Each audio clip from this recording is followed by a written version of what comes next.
আমাদের মধ্যে অনেক সীমাবদ্ধতা ছিল, আমাদের ইচ্ছা ছিল আপনাদেরকে নিয়ে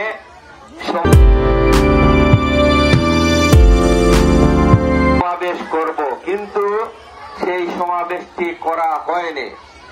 এখন আমাদের নেতা বিএনপির ভারপ্রাপ্ত চেয়ারম্যান দেশনায়ক জনাব তারেক রহমান আগামীর রাষ্ট্রটি কিভাবে পরিচালিত হবে, আগামীতে বিএনপি সরকার গঠন করলে কিভাবে রাষ্ট্র পরিচালনা করবেন তার একটি দিক নির্দেশনা বাংলাদেশের মানুষের সামনে, বাংলাদেশীদের সামনে তুলে ধরেছেন।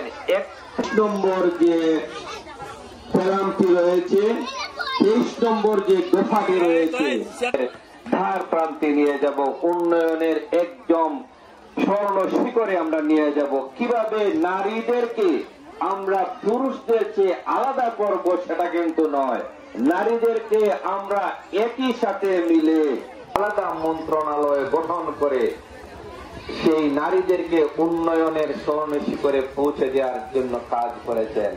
আমাদের যে স্কুলের, এখন আমরা স্কুলে বাচ্চারা পাঠাই না, আমাদের নারীদের জন্য ফ্রি আছে না আনটিল মেট্রিক পর্যন্ত, সেই ব্যবস্থাটি কে করেছিলেন?